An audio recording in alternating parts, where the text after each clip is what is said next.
Assalamu alaikum warahmatullahi wabarakatuh. Mpenzi mtazamaji, natumai mzima buheri wa afya. Jina langu ni Haifa Muhammad na karibu katika kipindi kipendacho Upeo wa Asubuhi ndani ya kitengo Bustani la Ndoa. Alhamdulillah, siku nyingine tena neema na natija na nuri ambao Mwenyezi Mungu ameweza kutufikisha, kwani kuna ambao hawajaweza kufika siku kama ya leo. Na inshallah mpenzi mtazamaji, tukiwa naye Sheikh wetu si mwingine bali Sheikh Yusuf, tupo naye ndani ya studio zetu za Mahdi TV akizidi kujuza mengi kuhusiana na masuala ya ndoa. Na ikiwa katika mada yetu ya leo tunaenda kuangazia ubora wa mwanamume katika ndoa yake. Leo tunataka kujua mwanamume bora ni yupi katika ndoa yake, na inshallah tukielekea kwake tutaweza kufahamu mengi na mengi zaidi. Assalamu alaikum warahmatullahi wabarakatuh. Assalamu warahmatullahi wabarakatuh. Karibu sana Sheikh. Assalamu alaikum warahmatullahi taala wabarakatuh. Waalaikum salam. Namshukuru Mwenyezi Mungu Subhanahu wa Ta'ala kutuwafikishia katika siku hii ya leo, ambapo tunaendelea na kufaidishana na kuelimishana kwa ajili ya dunia yetu ili kuweza kuipata akhera yetu. Na tunaomba Mwenyezi Mungu Subhanahu wa Ta'ala atujalie kuwa ni wenye kunufaika na haya mawaidha inshallah. Ubora wa mwanamke ama mwanamume. Ubora wa mwanamume katika ndoa yake. Mwanamume katika ndoa. Asante.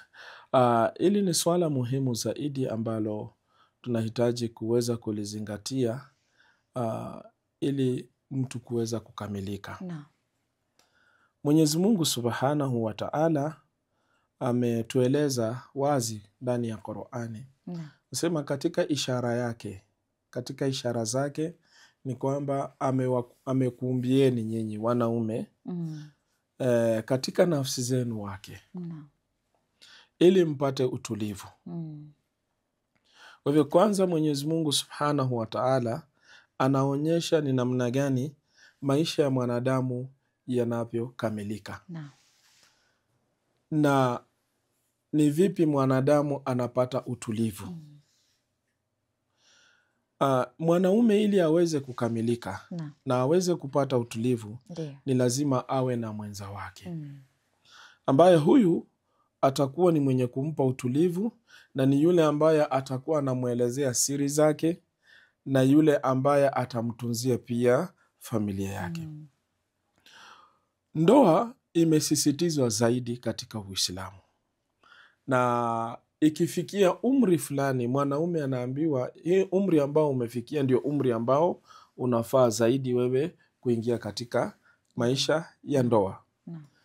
Na kijana au mwanamume anapoingia katika maisha ya ndoa, kwanza anakuwa ashakamilika na anakuwa ni mtu bora tofauti na watu wengineo. Na ndio tukikumbuka katika zile hadithi za mwanzo tuliweza kuwa tunenye kuzungumzia rakaa 2 anazoswali aliyeoa ni bora kuliko rakaa 70 anazoswali yule ambaye hajaoa ama hajaolewa. Kwa hivyo kwanza inamnyanyua mwanamume, ndoa inamnyanyua mwanaume katika upeo wa akhera, katika ibada zake. Pili, yule mwanamume anakuwa ni mwenye kuhifadhika na anajulikana kwamba huyu ni mwanamume wa mtu au ni mume wa mtu. Alafu tatu, anakuwa ashaingia katika majukumu, na katika haya majukumu huwa anajituma. Ndoa inamfanya mwanamume kuwa bora zaidi kwa sababu inampanua akili yake. Na kuna mifano mingi ambayo tumeelezwa, kwamba kuna hadithi ambayo tumeelezwa, mmoja katika vijana alikuwa akiishi na mama yake mzazi. Sasa akiishi na mama yake mzazi, na nafikiria hiki kisa pia tushaeleza katika yale mawaidha yaliyotangulia. Ilifika wakati hali ikawa ni gumu zaidi, hawezi kumhudumia mama yake mzazi, kukawa hakuna chakula nyumbani.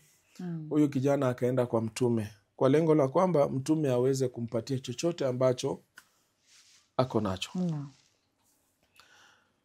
Alipofika kwa bwana mtume, mtume alimuuliza, umeoa? Ndio. Baada ya kijana kujieleza na kadhalika, mtume akamuuliza, umeoa? Kijana akasema, la, sijaoa. Ametoka nyumbani ambako kulikuwa kuna shida, amekuja kwa bwana mtume, angalau mtume aweze kumsaidia akaitatua ile shida ambayo iko nyumbani. Mama yake mzazi hana chakula. Ndio. Kwa hivyo hawana chochote ambacho kitaweza kumudu, wanaweza kumudu katika maisha. Kwa hivyo mtume akamwambia, nenda ukaoe. Nenda ukaoe. Kwa hivyo hii ni darsa. Mtume kumwambia nenda ukaoe, kwa lugha ya sasa, kwa mtazamo wetu nasema nenda ukajiongezee shida. Kwa sababu hali vile ilivyo kwa mtazamo kwamba kuna njaa kule, nikioa mwingine si ile njaa itazidi. na hapo ndo unakuta unasikia ya kwamba siku hizi wanaume hawataki majukumu. Wanaume hawataki kubeba majukumu, wanaogopa kuoa, kuofia ni yale majukumu wanaogopa kuyabeba. Sasa unaona hapa inaonyesha ya kwamba huyu kijana akioa hina maana ya kwamba ametatua shida zake. Kweli. Kimtazamo wa kidhahiri ni kwamba ameongeza shida. Lakini alipomshauri mama yake akamwambia, kama mtume amekwambia kuna kheri ndani yake, wewe oa. Kijana akaoa. Alipooa sasa mahesabu yakaanza. Sasa ni wawili. Pale palikuwa ni mmoja. Sasa watalalaje njaa? Unaona sasa ndoa inakupatia, inakutuma, inakufanya wewe ukawajibika. Inakupanua akili zaidi. Sasa siwezi rudi kwa mtume. Ni lazima sasa nipigane na hali yangu. Ndio kijana akawa anajituma kutafuta. Na alhamdulillah, baada ya muda alikuwa ni kijana tajiri zaidi, mkubwa zaidi. Ndoa ni ya kumkuza mtu. Haimfilisishi mtu. Shule. Wengi katika vijana ukimwambia oa, ambia ustadhi, haya maisha haya siku hizi wanakuambia maisha haya ya Ruto. Maisha ustadhi. Ama kuambia wazazi wanatisha mahari mengi bwana, itaoa vipi ustadhi, sina jobu. Ustadhi, sasa nitaoa aje, mke anataka, lazima nijikuze vizuri. Cha kushangaza kuna mtu alisema ya kwamba ikiwa mwanamume amejitafutia ile mahari akaenda akalipa, anajua uchungu wa vile alitafuta zile pesa. Atajua jinsi gani mimi nitaitunza hii ndoa. Ile ndoa. Lakini ukitofautisha na mwanamume ambaye amelipiwa na mtu mwingine, wengine wanaichukulia kama kimchezo. Hawajui kwamba hapa pana natija ndani ya hii ndoa. Wengi utakuta mtu amekaa anategemea mamake ndo awalishe, bado yuko katika ndoa. Lakini kwa sababu mama alizoea kumwendekeza, kumpa kila kitu, ama akamlipia mpaka mahari, akamuolea, sasa inakuwa ni kama mama ndo ameoa pale nyumbani. Sasa yeye ndo anaprovide tena kila kitu. Mara hii unakuta mwanaume anaona nilipata bure. Ni kama niliangukia. Sasa hajui ule uchungu wake. Uchungu hajui. Na ndio utaona faida moja ya ndoa ni si kwamba umepata binti mkakubaliana mnataka kuoana na mtaoana. Kuna baadhi ya mambo ambayo mnafaa kuyafuata. Na ndio unaona mwanamume anakuwa bora na anaheshimika kwa sababu wakati anapoingia katika ndoa sio yeye peke yake anaheshimika. Ndiyo. Kwa sababu kuna watu fulani ameweza kuwaingiza katika maisha yake kwa sababu ya yule mke. Unajua kabla haujaoa hakuna kitu kama shemeji. Hamna. Au bamkwe au mamkwe hakuna. No. Haya yanakuja kupatikana baada ya ndoa. Sasa wakati mnapoingia katika ndoa, ile familia ya mke tayari imekuja karibu na wewe. Ndio sasa ikaja hiyo jina shemeji, wifi, hayo majina, kwa sababu kuna heshima fulani imepatikana kupitia kwa huyu. Na ndio utaona katika ndoa za Kiislamu, baada ya kwamba nyinyi mumesikilizana mahari na mumekubaliana mnataka kuishi mahala pamoja kama mume na mke, kuna ruhusa kutoka kwa familia sasa. Ndiyo. Hasa kwa kina binti. Ndiyo. Unajua kijana huyu hata saa zingine unahitaji ruhusa. Unahitaji ruhusa kwa sababu kweli. wewe ndio unalete. Wewe ndio unaleta. Na wewe ndio unaenda kuwajibika kila kitu. Ndiyo. Kwa hivyo mzigo ni wako. Sasa hapo ni uende upange mistari vizuri ya vile utapenya kwa ile nyumba. Upangilie mambo yako sawa sawa. La sivyo unakuta unakataliwa. Sana anakutaka lakini familia haikutaki. Alafu unaona yule mume akishaoa anakuwa na cheo fulani, anaheshimika katika jamii. Na hata kando na kwamba ile jamii imemtambua na nini, kuna namna anavyotazamwa na familia ya mke wake. Kule ataenda kiheshima. Hii nyakati za mwanzo za kuchumbia na nini, unasema hawa vijana kuwinda. Saa zingine unaweza enda ukawinda huko, ukakutana na ndugu za binti, wakakutandika, wakakuchapa kwa sababu wengine wanakuwa na fikra kwamba unataka kuharibu binti yao. Lakini mnapofikia sasa masala ya kufunga ndoa na mmefunga ndoa, zile familia zinakuwa karibu zaidi. Sasa hata wewe unapozungumza kule una sauti, na wao wanapozungumza huku wana sauti.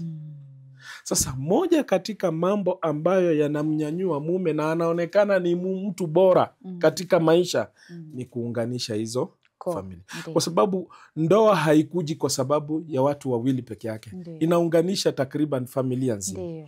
Alafu pia jamii ile iliyokuzunguka inakutambua wewe ni mtu ambaye una familia yako. Hapo ndo utakuta usikie kuna opportunities zimetokea. Ambao jamani sisi hii opportunity ilikuwa ni ya wale ambao wameoa. Sasa unajikuta bwana uko mimi nami niko katika hiyo njia sahihi, kumbe hiyo opportunity haijanipita. Sasa mume alioa, mtu aliyeoa huwa ana heshima zaidi na anakuwa ni mtu bora zaidi kuliko yule ambaye hajaoa. Hata Mtume mwenyewe alikuwa anajaribu kuhusia umma wake akiwaambia mauti ya fedheha ni mauti ya mtu ambaye amefikia umri wa kuoa lakini hakuoa, akafa kabla hajaoa. Mtume anasema aradhele mautakumul uzab, yani mauti ya unyonge, ya udhalili ni yale mauti ambayo wewe umefikia kiwango unahitaji kuoa lakini upo tu mpaka mauti yamekufikia lakini bado hujafanya nini. Utakuta wanakuambia pia ni muhimu sana unapokuwa na kizazi chako. Unakuwa na kizazi ambacho kinakuombea dua. Unapata dua kutoka kwa watu. Sasa maana ukifa wewe kama labda umekufa bwana kuna kusahaulika. Si wengi ambao watakukumbuka. Kabisa. Alafu ndio unaona ukifa kama hali kama hiyo ndio watu wanasema huyu amekufa na mbegu zake zote. Hakuna kitu ambacho amewacha katika na ndio unakuta kijana kama huyu hata kama alikuwa amegawiwa shamba na familia tayari inaenda. Lakini kama ameacha mfano ile mali yake atahifadhi yule ambaye amemwacha. Faida nyingine na sababu nyingine ya mtu kuwa bora naweza sema ni kama umewacha rasilimali nyuma, wewe utakuwa unachuma tu hata baada ya kifo chako. Yani umewacha familia nyuma ambao hawa ukiondoka watakuwa wanakukumbuka na wanakuombea dua. Uchungu wa kuondokwa na baba wanaumia zaidi watoto na mke. Kweli. Zaidi. Na wao huwa wanaingia katika maisha ya dhiki. Kwa sababu pale ni kama ule mzizi uliokuwa unashikilia ule mti umeanguka. Umeanguka. Yani umetoka, umenyoka. Sasa yule baba ni kama mzizi pale. Yeah. Anashikilia ile miti na matunda yake. Yeah. Sasa ile mizizi ikishaisha nguvu, ikishatoka kabisa, ule mtu utakuta unayumba unaanguka, unakuwa hauna faida. Kabisa. Sasa hapo inakuwa ni kama lile gogo ambalo lilikuwa linashikilia ile nyumba, ndo mambo yanaanza kusambaratika. Utakuta kama sijui mawifi walikuwa labda wanangoja tu kaka afe, alafu waje wamwataka huyo mke, kama ni mali wanachukua mali ya huko, wanamdhulumu huyo mke, inakuwa ni tashwishi. Ndio maana tunasema mwanamume ana natija sana katika jamii. Kabisa. Sasa unaona yule mwanamume anapokuwa na ile familia anaonekana kwamba yeye ni msimamizi. Lakini akishatoka ndio familia wanaona kwamba wamebaki hawana mlinzi wala msaidizi. Kweli. Ndugu za yule mume hata akifa au ndugu za marehemu wao wataendelea na maisha yao kwa sababu wana familia yao kule. Lakini familia wale wa karibu, na ndio utaona sasa ndio wanaanza kupatiwa majina ya huzuni. Hakuna mahala ambapo ndugu za familia wataitwa mayatima kwa sababu amekufa ndugu yao. Kweli. Hakuna. Lakini wale ambao wataitwa mayatima ni wale ambao wanatokana na mgongo wa yule aliaga. Baba ameaga, ameacha watoto, wale watoto wanaitwa mayatima. Yule mke ambaye amefiliwa amepewa jina lingine tayari, anaitwa mjane. Sasa kwa sababu gani? Kuna kitu kimewatoka. Sasa maisha unaona, lakini anapokuwa na hiyo familia na wale wakijua kwamba yule mume akishaondoka akiwa ameacha hii familia, watamlilia na kila wakati watakuwa wanamkumbuka. Kweli. Na kumkumbuka watakuwa wanamsomea dua kama tena ni hasa familia. Kama baba alikuwa ni baba mwenye nuru katika nyumba, alikuwa mwenye kuwaongoza. Yani inakuwa wanapata ile furaha ya kwamba acha nimsomee babangu dua. Alikuwa baba mzuri, baba mwema, aliangalia familia. Kabisa. Na ndio maana tunaambiwa kwamba wewe mume, heshima yako kubwa na ubora wako ni kwamba umewacha kitu nyuma ambacho yani kuna sadaka ambayo itakuwa ni yenye kuendelea baada ya kifo chako. Na hiyo sadaka inshallah tutaweza kuielezea katika hadithi inayofuatia. Shukran sana Sheikh. Atachukua mapumziko, tutakaporudi tuweza kuendelea na awamu ya pili. Kurudi kwako mpenzi mtazamaji, natumai katika awamu ya kwanza tukiwa na Sheikh Yusuf umeweza kufahamu ni yapi ambao wewe kama mwanamume unapaswa kuyafahamu. Natija yako wewe ni mbora katika hii jamii, na umeambiwa ya kwamba kifo cha kibaya ni kifo cha kufa wakati wewe hujaoa mwanamume. Sasa fanya hima uende ukaoe. Tukiongezea pia na cameraman wetu, najua pia naye katika hiyo hali tunamwombea apate mke wa kheri. Na inshallah mpenzi mtazamaji, acha tuchukue mapumziko, tutakaporudi tuendelea zaidi.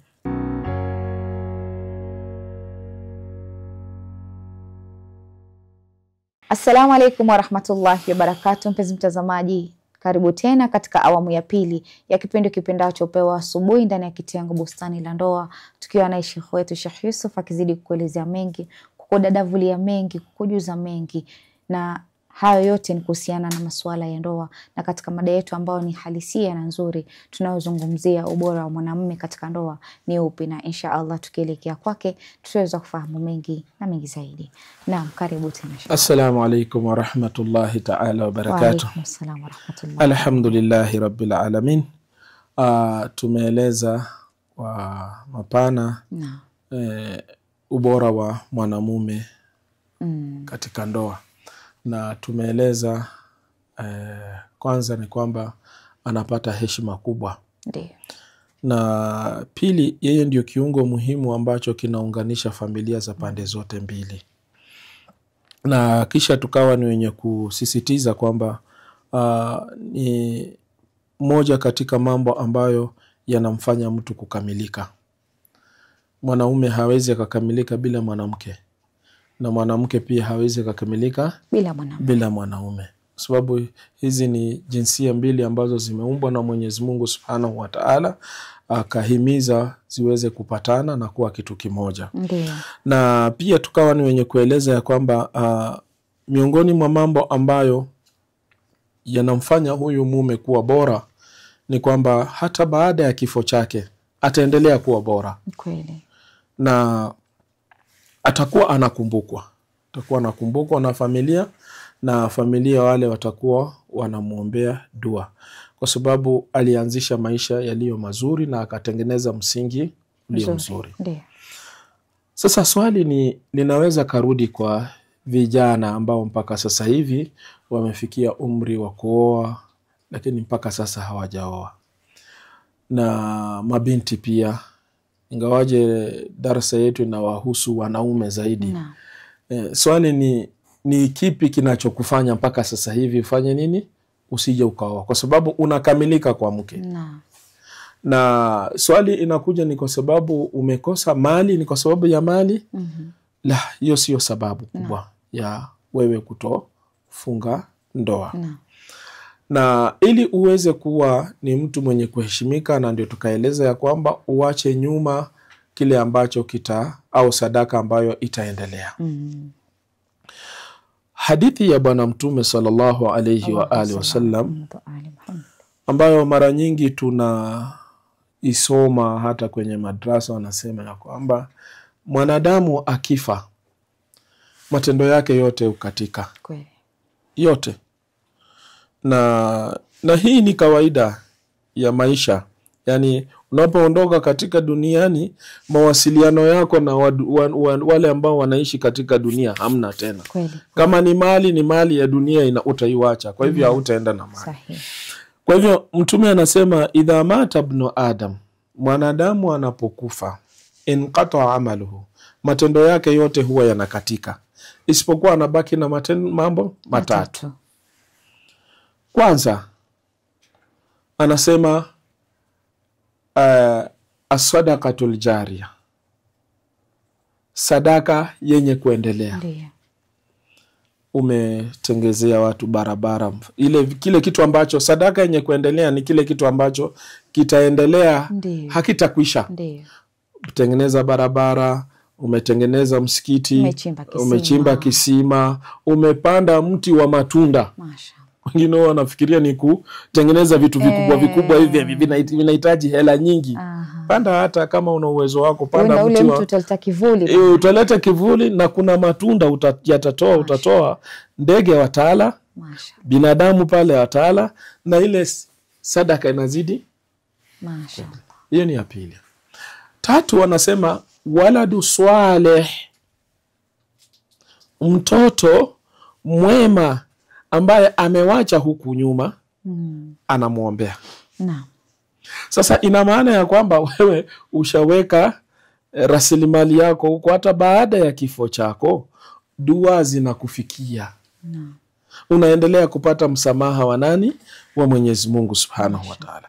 Sasa katika haya mambo matatu ni juhudi ya mwanadamu aweze kuhakikisha ameyafanikisha. Kwanza, kama anaweza kuweka sadaqatul jariya akiwa hai, au ilmu yuntafa'u bihi, elimu yenye kunufaisha.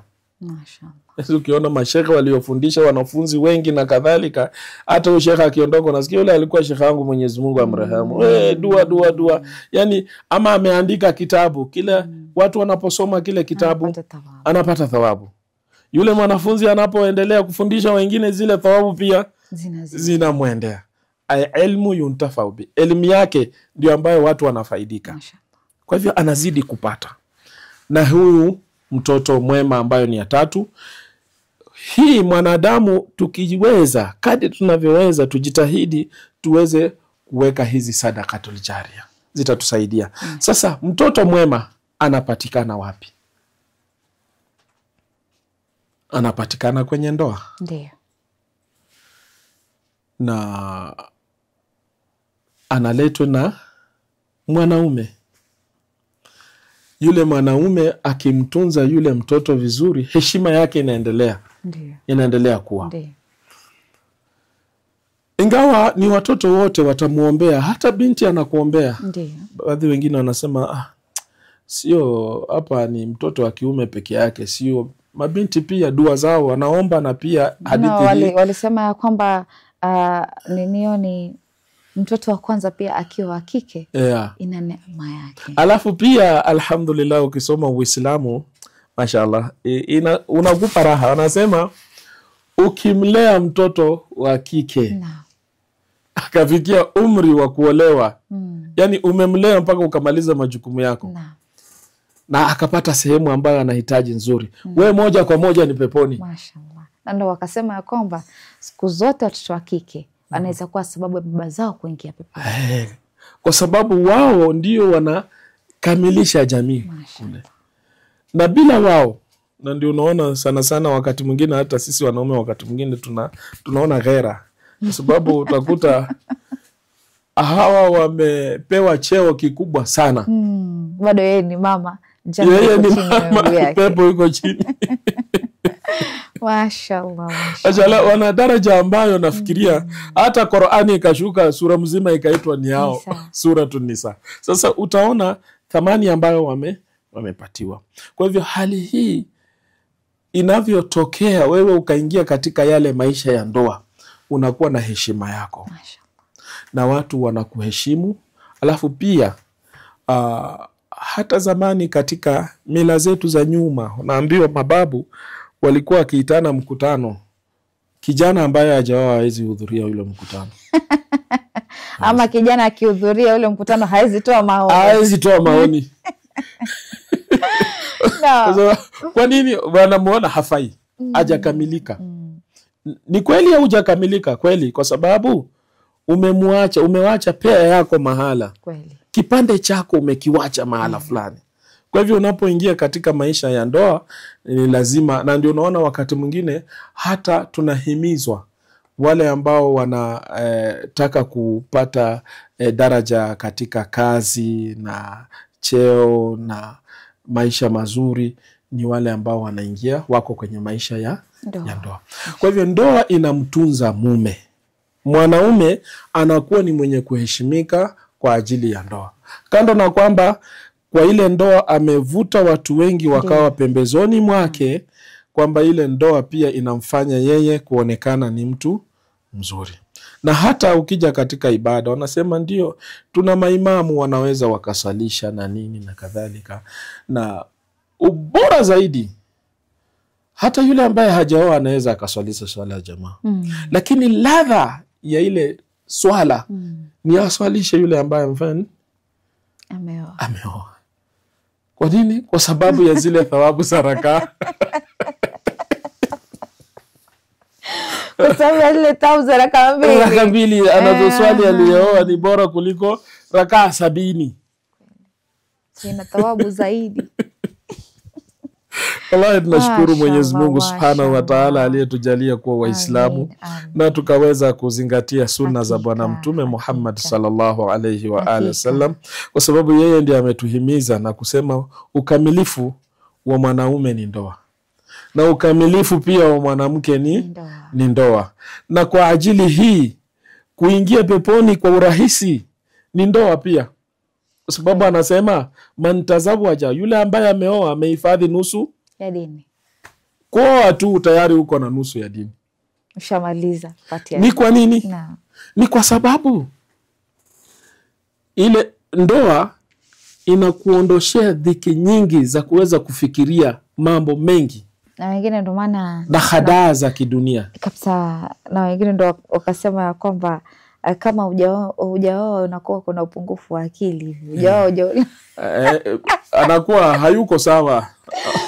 Kama hujaoa unakuwa kuna upungufu wa akili hivyo. Unajua ukioa ile akili inakaa, unajua kabisa mimi kuna vitu nafaa kufikiria. Unajua kuna misemo, kuna baadhi ya misemo hii wakati mwingine unakuta inahimiza kitu fulani, lakini inatuelekeza katika suala la umoja. Kushikamana. Mara utasikia kidole kimoja hakivunji chawa.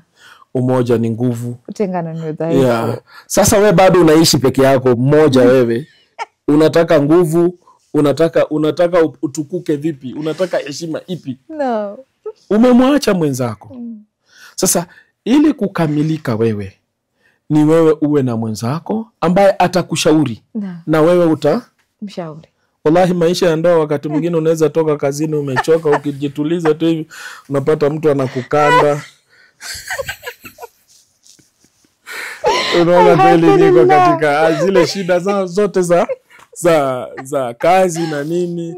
Fika pale amekupelekea maji bafuni, chai imekuja. Wewe ambaye hujaoa, hebu fikiria umetoka kazini na shida zako. Wengine wanasema nilikasirika mpaka nikalala bila kula.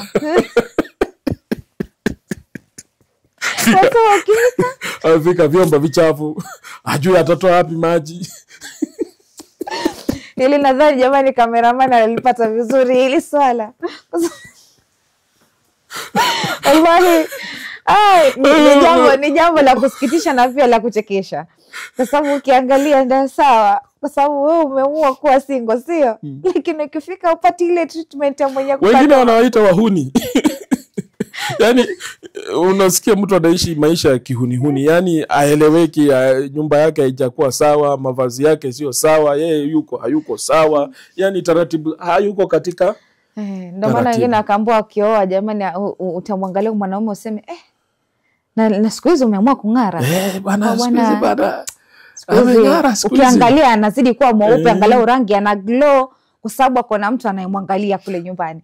Lakini ambao umekuwa bachelor hauna kuangalia kule, ukitoka umekuwa yani kamba tu ukioga kama hungari vizuri, kwa sababu afikiria mimi nitazaje ya maisha zile socks ulizovaa wiki jana ndio zenye utavaa kwa sababu ulisahau kufua, lakini kwa sababu kama uko na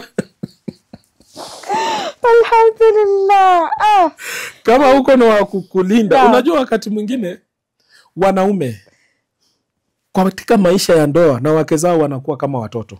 Kweli. Watoto kabisa. Ndio maana alisema mtoto wa kwanza wa mwanamke ni mumewe. Kwa sababu mwanamume, hebu fikiria ukitoka mke huko anahangaika na kufulia nguo zenye utavaa kesho.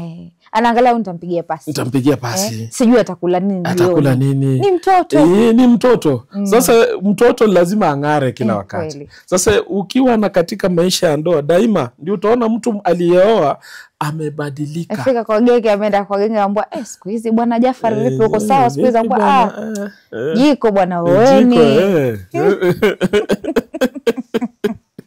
Sasa inshallah tuombe Mwenyezi Mungu Subhanahu wa Ta'ala ajalie jamii zetu ziwe ni jamii zenye kukamilika na kuwe tunye tupata waume bora ya ambao watashikilia hizi familia inshallah. Shukran sana Sheikh, hakika imekuwa session nzuri sana ya kuwa na ucheshi na kuweza kufaidika na awamu hii. Shukran sana. Alhamdulillah, shukran. Kurudi kwako mpenzi mtazamaji, natumai katika awamu ya pili tukiwa na Sheikh Yusuf umeweza kufaidika na mengi. Binafsi nimefurahi zaidi, hakika kama ulivyoona ilikuwa na wingi wa ucheshi, na anakuambia umeona faida ya wewe mwanamume kuwa na mke, faida ya ubora wako wewe ni zaidi, unafaa kuwa na mke. Unakamilisha nusu ya dini, na kuikamilisha hii nusu nyingine unaitafuta ukiwa na mwenzi wako. Akhira mnaitafuta pamoja, dunia pia mnaitafuta pamoja. Na insha Allah mpenzi mtazamaji, kufikia hapo sina mengi ya kusema isipokuwa ni kukwambia fi amanillah.